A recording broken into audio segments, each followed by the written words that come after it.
He had a very volatile temper, and I think as Sean grew older, I don't think he was the kind of person who would see like another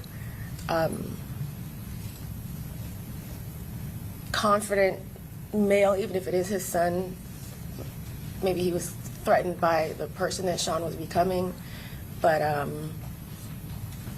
in my opinion, their dad was pretty insecure. So, did it seem to be more volatile as Sean got older, like not when he was a little kid? As Sean got older, yes. What about Sean's behavior? Did you have behavior issues with him? Did he have to be punished a lot? No, Sean was such a good kid. No, he was mature. He was, so like he could be serious and really understand what he was supposed to do. Didn't mean he always did it.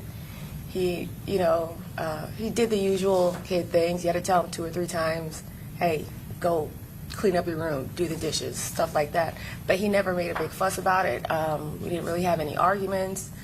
And we had one argument, and I think it was more just about frustration, about trying to figure out, oh, no, here we go. So when he started college the first semester. Where did he go to college? He went to FSCJ. So the first semester, I paid for the first semester and everything, and he, went to, but his grades were not that good. Like he was doing, I think it was like C's and stuff like that. And I said, hey, if you don't, I was like, I'm not paying for another semester.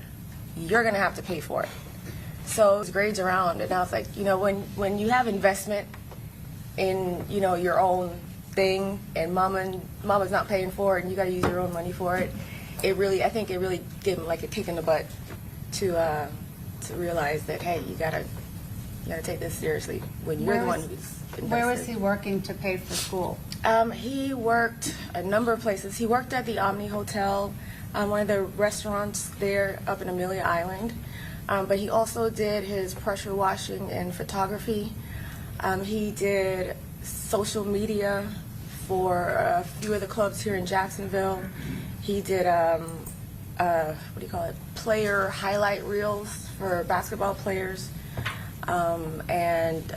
Like team, it was like a flag football, it was like a youth football league for a park. Mm-hmm. He did a highlight reel for that, and when the director saw the highlight reel that he did, they asked him to kind of become their overall like media person. So the players would pay him like $25 to take photos of their highlights during the game, or like $50 for like a video, and he would put that together.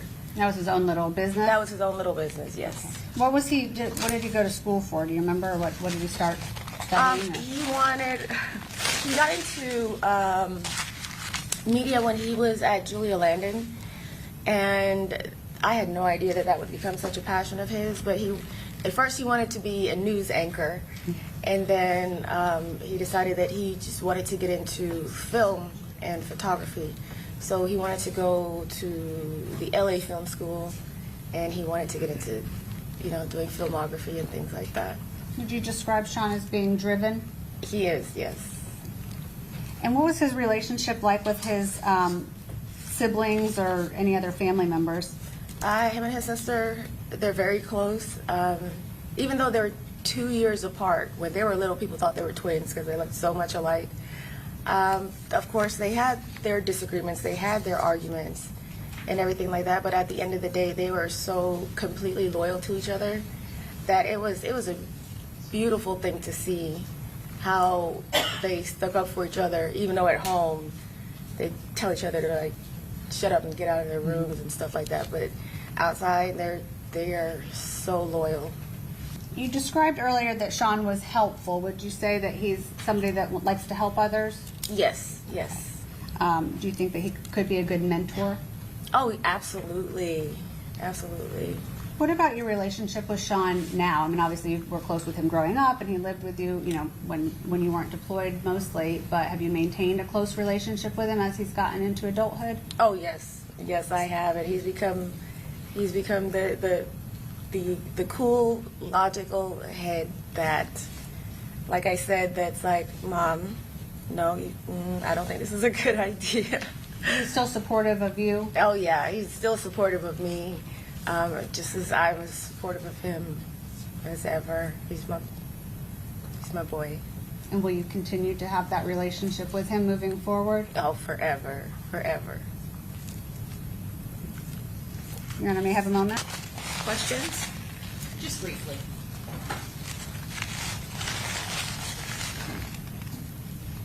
Miss Lyle, your son also went to community college, is that correct? Yes, FSCJ. Yes. And besides that brief period of time where he wasn't doing so well, he normally was a good student, is that correct? Yes. And he traveled a lot throughout growing up? Yes, as a part of just being in the military and also. With you, he traveled Yes. as well. And you said that he had a close group knit of friends, is that correct? Yes. And later, while he was living with you, one of those close friends was Isaiah Chance, isn't that true, ma'am? Yes. And you didn't have any concerns about his close relationship with Mr. Chance, isn't that true? That's true. I have nothing further, Judge. Okay, redirect? No, Your Honor. Okay, may this witness be excused? Yes. Okay, very good, thank you, ma'am. All right, and who's going to be your next witness? Sean Gathright? Okay.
Do you solemnly swear or affirm that the testimony you're about to give in this class will be the truth, the whole truth, and nothing but the truth, so help you God?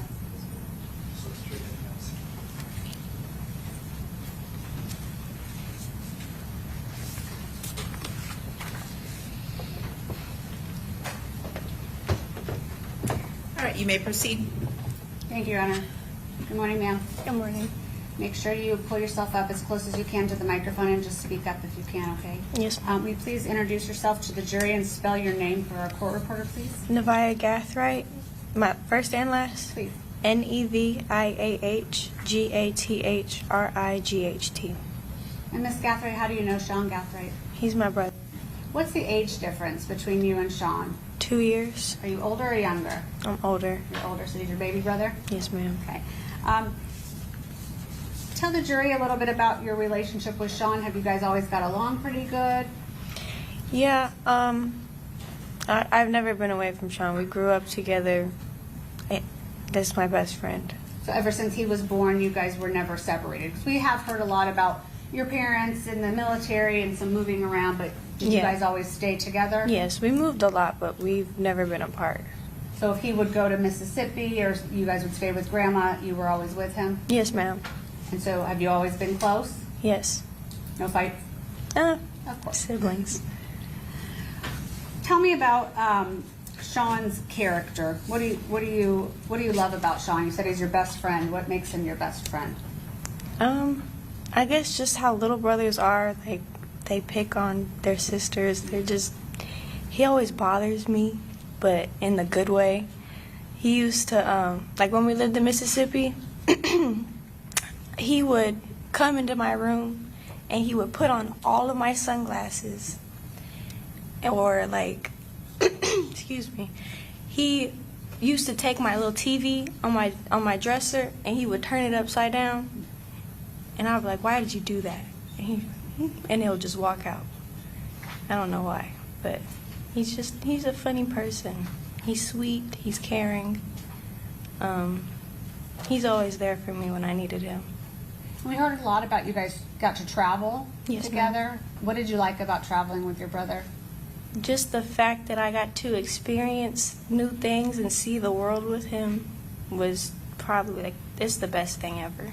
Those good memories you can carry forward? Yeah. Okay. Your Honor, may I approach the witness? Yes. I am approaching with defense 4, the composite A through double D. I'm just going to show you some of these, see if you recognize this composite that we've. I'm just going to show you some of these photos, okay? Just so you guys will know. Do you recognize all these photos? Okay. Your Honor, I'd ask to admit defense 4, A through double D, and publish a few of these to the jury, please. Any objection? Any objections? That's okay. No objection. Okay, admitted. I'm just going to show you some of these. There's a lot, and the jury will be able to look at them, but go through some of these photos. And just tell, is that you and Sean? Yeah. How old do you think you were there? Maybe like 6 and 8, I think. And that was 4A. This is 4B. Oh, where my where gosh. is this one? Where's the pantry? It's in Oxford, in Mississippi, with my grandma. It's a food pantry. And you can people can come and Okay. yeah, we would stock the shelves, bag chickens, put milk in the fridge, and then people would come in and we would make a bag to give to them. That was volunteer work that you guys did? Yeah, for the church. Was that through your church? Yeah. Is that you guys? Where are you there? Sandestin, Florida, at the beach. How old were you, you think? I was 16, I think. Maybe I was 17, 15 and 17.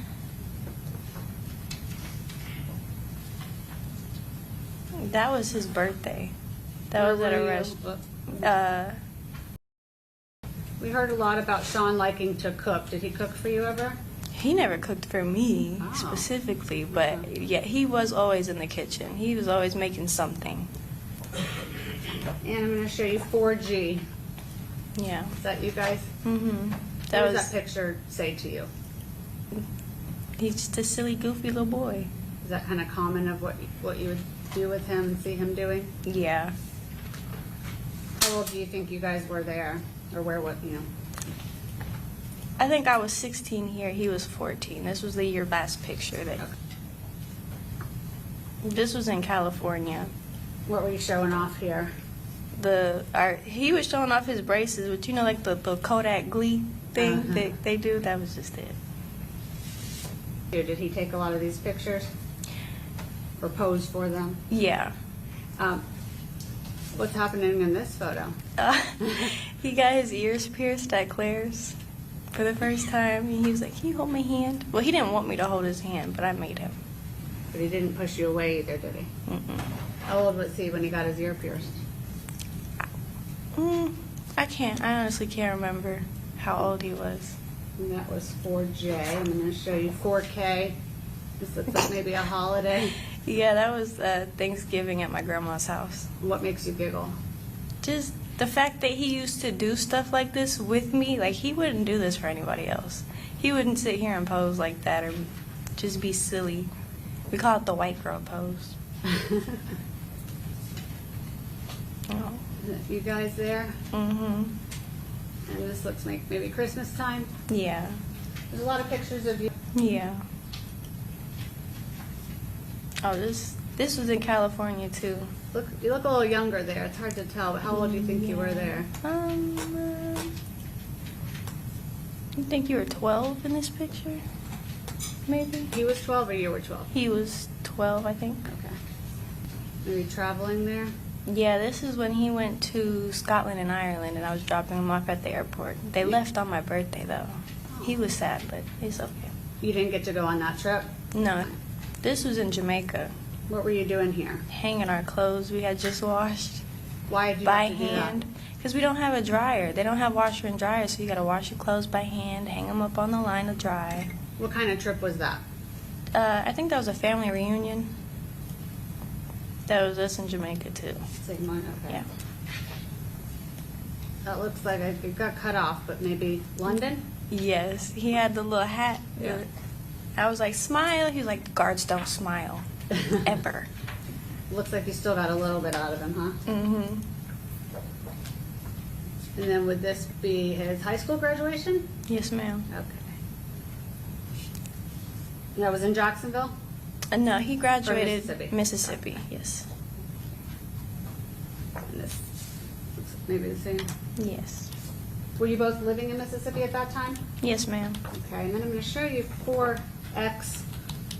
Who's that? That's me at my baby shower. When was that? Is that your first baby? Yes. How many babies do you have? 2. 2 years and 2 months. So this would have been the 2-year-old. Yes, ma'am. So back in what year? Do the math for me. It's not my strong suit. 2024. Okay. Yes. And so Sean got to come to the shower. Yeah. Does he have a sash on like you do? No, that's just his Oh, shirt. it's just- Yeah. I was going to say, what does that say? And then your baby was born in March. Yeah. He came to the hospital to see me. He gave me a hug. He was like, let me see the baby. How was Sean as an uncle? Just caring and supportive and helpful. He loves his nephew. Did you guys all live in the same house when you had the baby? Yes. Okay, so he was able to be involved. Yeah. Is this that same baby? Yes. He would just take him and just keep him in his room. I have a video of him doing the buzz cut sound on his phone, and he was trying to give him a lineup, like his first haircut, just playing with him.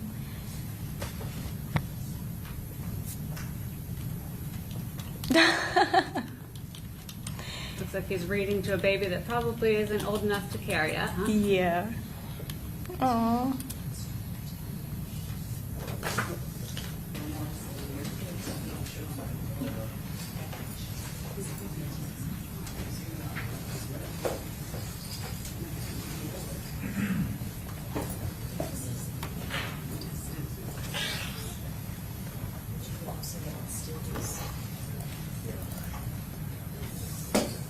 Most of them are from here.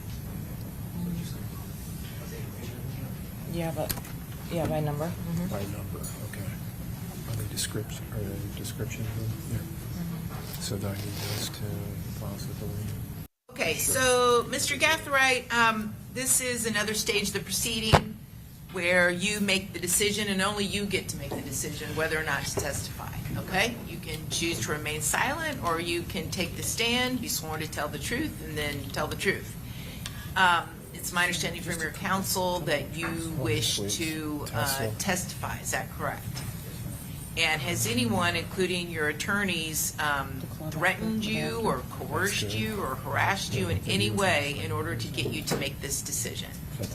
And has anybody made you any promises or assurances regarding what the jury's decision will be in this phase of the trial?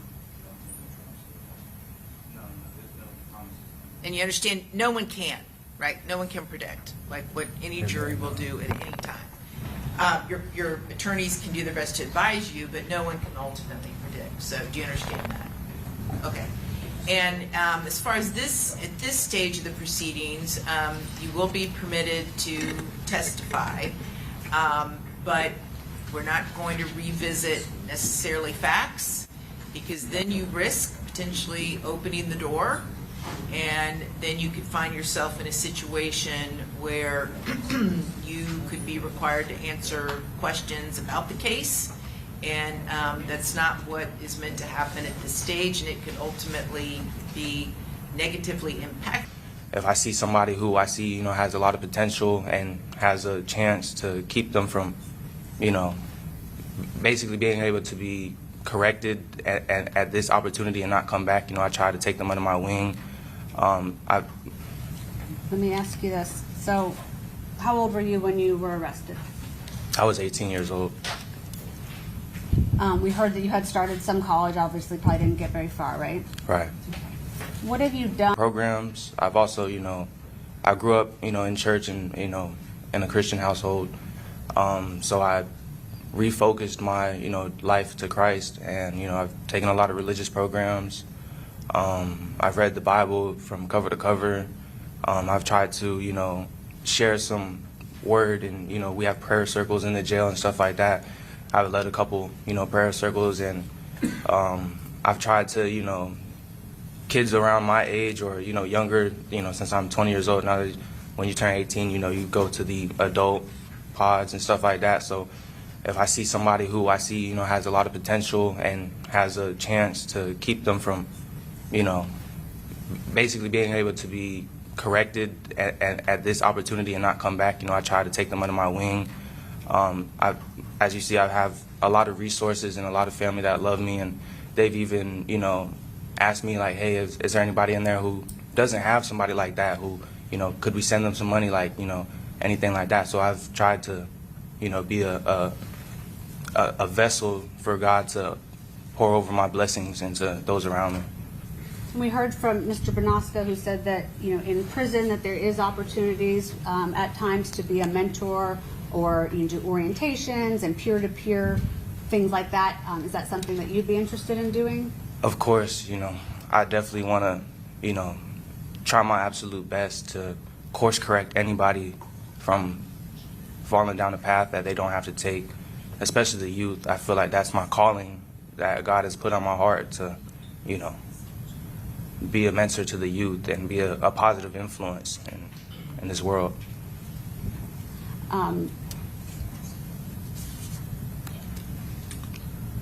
What about those relationships? Like you said, you have a lot of people. Are you able to maintain those relationships now? Yes, so, everybody who I, maintain a relationship with wasn't able to all be here today or, even testify. But, I talk to them daily, weekly, bi-weekly. I cherish my supporters very deeply, and I want to maintain a relationship with them for the rest of my life.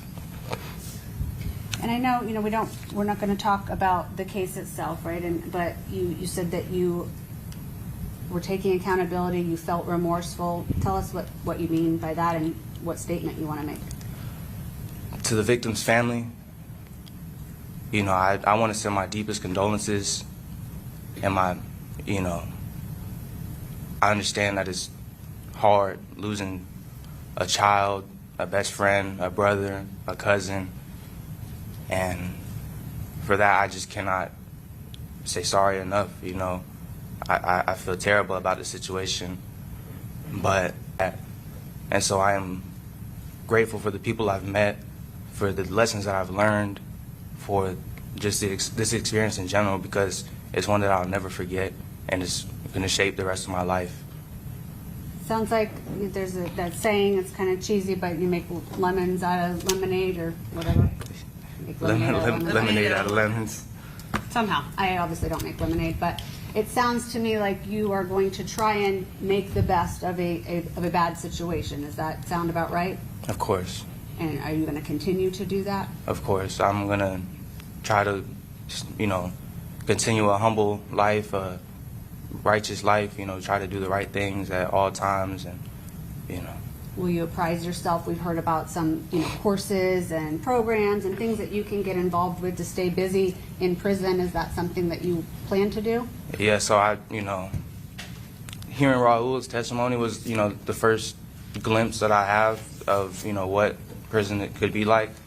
I want to stay as busy as possible, stay away from bad apples.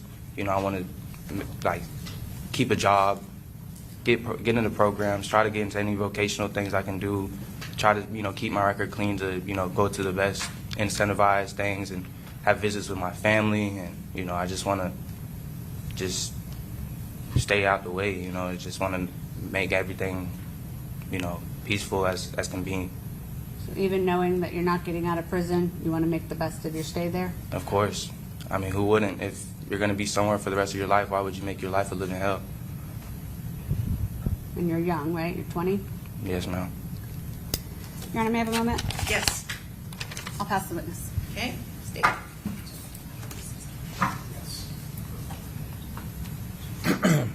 You would agree with me that Charles Jones was young too, wasn't he? Relatively young, yes, sir.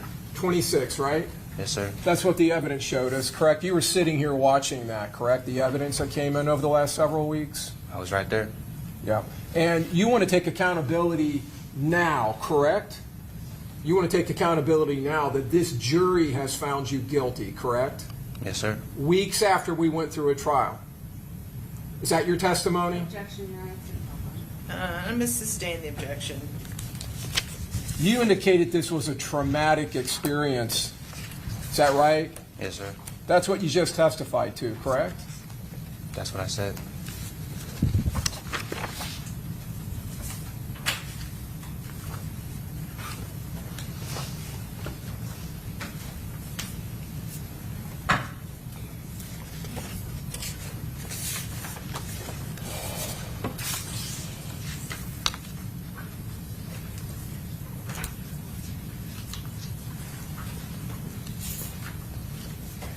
We just have one moment, Your Honor. I'm trying to get the all-know one. Yes.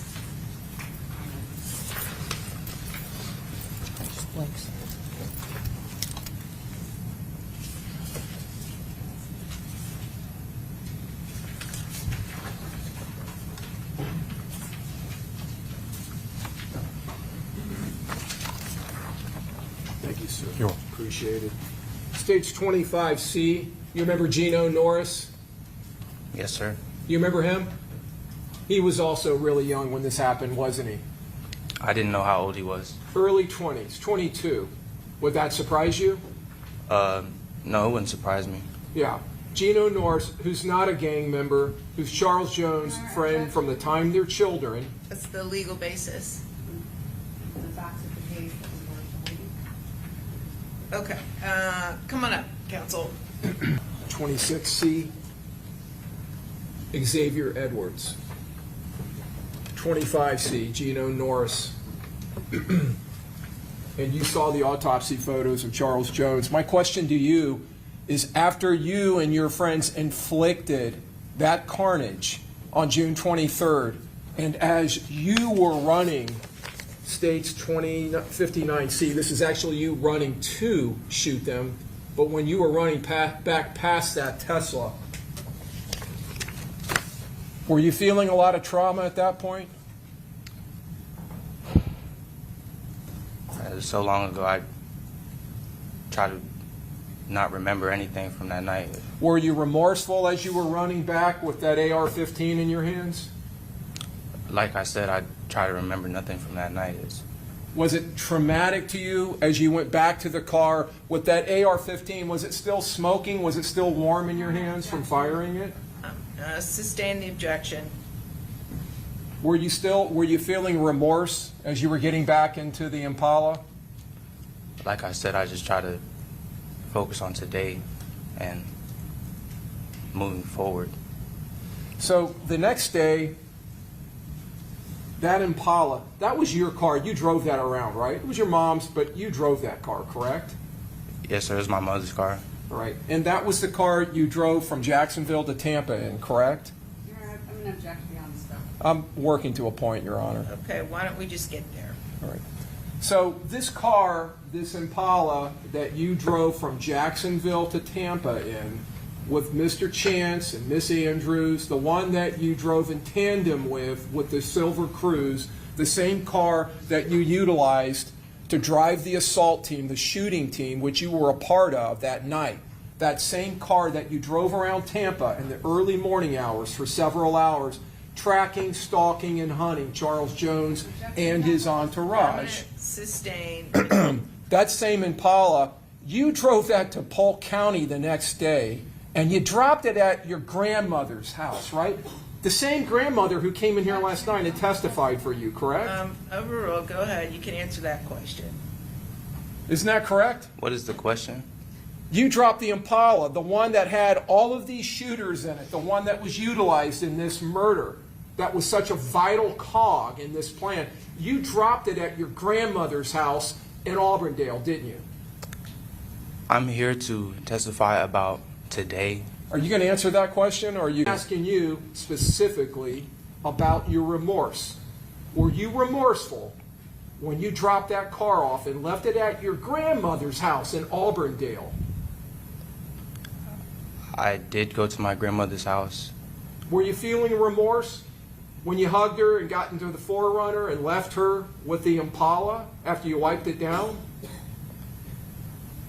Sir, I'm just telling you that today I would like to express my remorse to the I family and to understand. the I court. understand what you're trying to do today. I'm asking you, since you're trying to convince this jury that you're remorseful, were you feeling remorse that next day or later that day?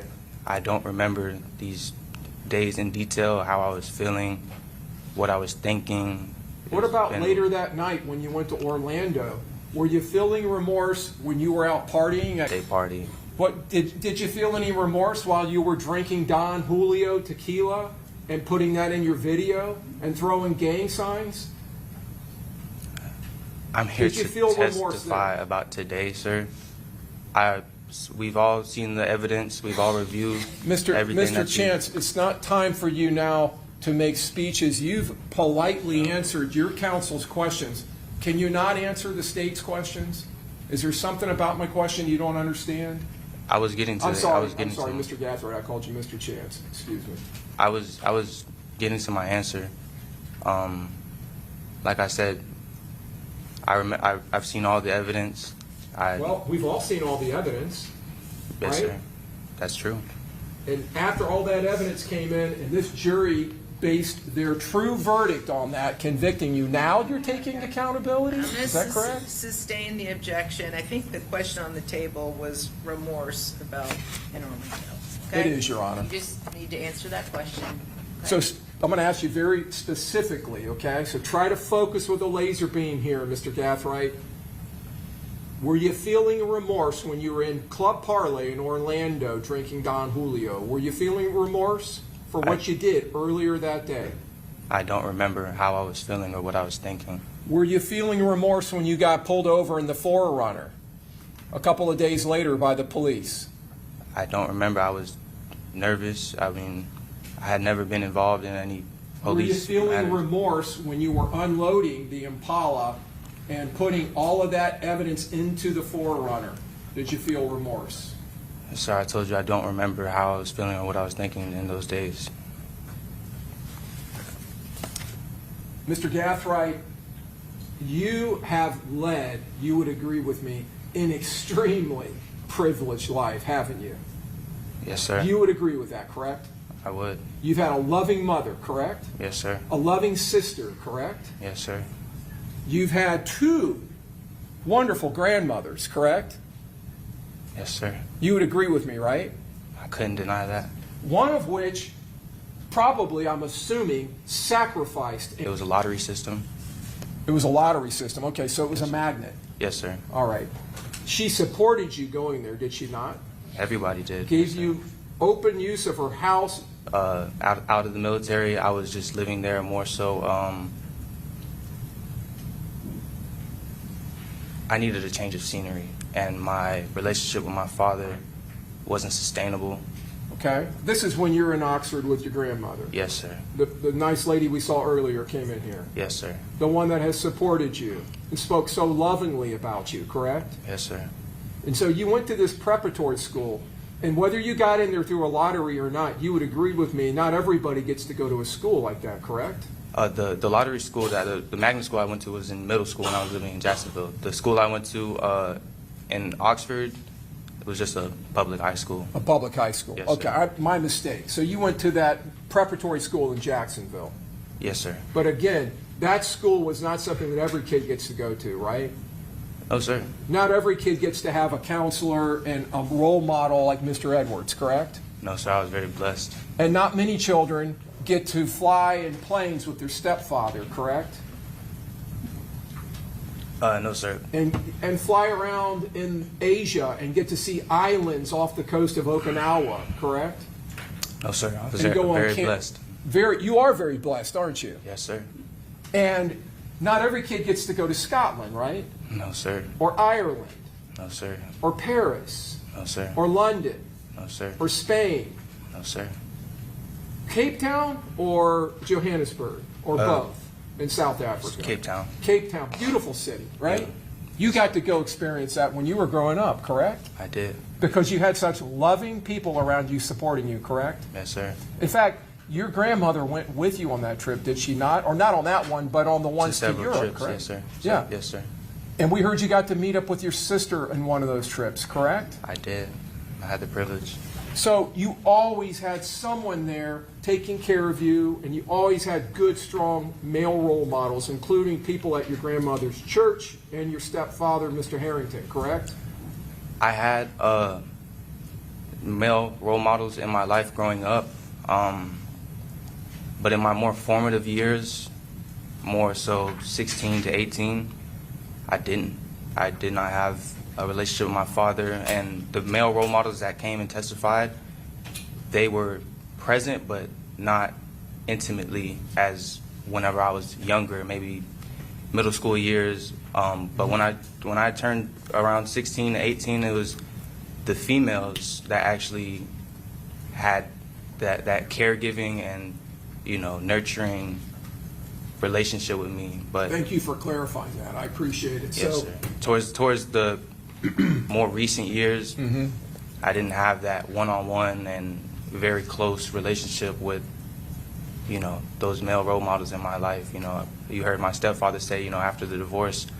I did hear that, Mr. Chance. Let me stop you, Mr. okay, and Gathright. we'll go back to my question. I'm sorry? Mr. Gathright. I'm sorry. I keep calling you that, Mr. Gathright. Let me go back to what you said earlier.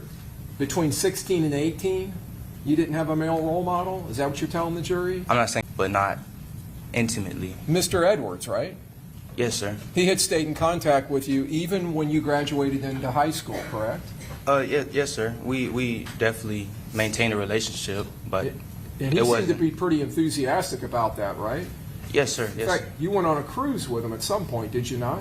Yeah, when I was younger, yes. We had Okay. a very close relationship. And then from what you're saying, if I understand it right, the females, I'm assuming you're talking about your grandmothers? Let me see if I got this right. When you were being brought up, and you were being brought up by a mother who was enlisted or an officer in the military, an officer, wasn't she? I don't know exactly what her rank is. I know she was a sergeant. But in the Marine Corps.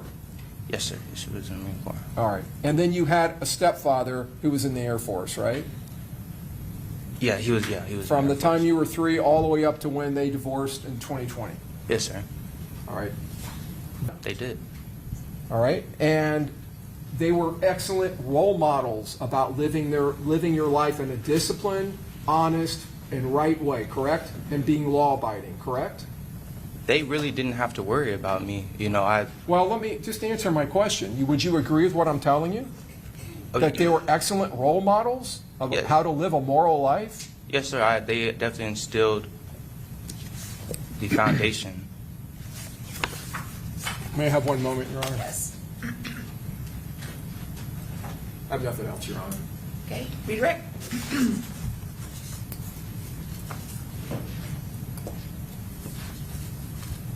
Mr. Gathright, despite living, I think I did that. Despite having what you call it a blessed upbringing, you still find yourself here today, right? Unfortunately. Where you had lived, we heard about Mississippi, and was Jacksonville different than where you had lived previously? Jacksonville was unlike any other city that I've lived in or visited or any other country. The cultures, the neighborhoods, the people, it's completely different. And how old were you when you kind of started experiencing that culture shock? So when I moved to Jacksonville, I was about 9 or 10 years old. You know, I didn't really know much about what the streets were, quote unquote, the streets were. It was more whenever I got to high school and I wanted to leave the magnet school that I was at. I wanted to be at more of a neighborhood school to be around the people I grew up with, because at the magnet schools, it's 30, 45 minutes away. I, you know, didn't really know anybody. I wasn't as close as the people who I grew up with. So around high school, that's when I started hearing about, you know, and seeing, you know, the different things like, you know, the drugs and people dying and, you know, stuff like that. And then I was caught completely off guard. But I was curious, like, what is this? You know, and listening to the music, like, I was just like caught off guard. Like, I'd never experienced something like that, especially living in Japan and, you know, living in different states around the world. I mean, or in the country, it didn't have what Jacksonville had. And we've heard from a lot of people that knew you, and I think it's been a pretty consistent theme that you were mature and, you know, smart and interested in things. But you were still, what, how old around that time? I was 14, 15, you know. I definitely would consider myself to be smart and, you know, mature for my age, but Still curious? I was still a young boy, you know. I still am a young man. You think you were kind of impressionable? I would characterize myself as, you know, at times being naive, gullible, impressionable, and yeah. And so despite that upbringing, are you finding yourself, you know, you're in a different culture now, but you still want to be as successful as you can? Yeah, so being in the jail, you know, I'm by myself, especially in a city so far away. I don't know anybody, so I took this time to focus back in on myself and just get back to the basics, you know, what I know, you know, and without anybody being in my ear or influencing me, you know, I've cut out the noise, you know, there's not many distractions in jail, you know, it's the same thing every day, so I started to work out and, you know, programs, try to educate myself more, plan, you know, stuff like that. Everybody asks themselves, or everybody asks God for things, you know, what we want from me. You know, I'm asking all these things from you. What do you want from me? And he told me that he's calling me, like, I feel like my calling, or what he told me, was to be there for the youth, serve the youth, keep them from going down similar paths, because there's a better way. And the streets is not the way. The streets are not the way. Even having everything, trips and privilege and church and grandmas, and you still can find yourself going down a wrong path, right? Objection leading. Sustained. And you feel that that's your calling? Yes, I want. Objection non-responsive. Well, I think it's more asked and answered, but you can go ahead and answer. Just yes or no. Just answer yes or no. Do you what feel was- that you're calling? Just what you were describing. Yes, I do. I would like to. Well, Objection no. I'm sorry. Yeah, Okay. no. Yeah, you just gotta wait for a question, okay, Mr. Gathright? Yes, ma'am.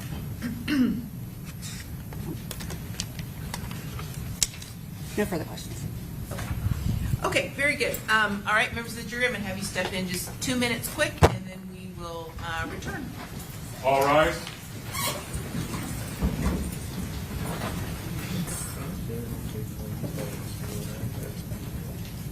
Jury is objection. Okay, very good. Mr. Gathright, I'm gonna have you step back to sit next to counsel. And do you have any witnesses, any further witnesses, or are you resting? No, Your Honor, I'll rest. Okay. All right, and then you're up next, right? Okay. Let me see if, Excuse me, Mr. Herman. yeah, the witness is still there, so.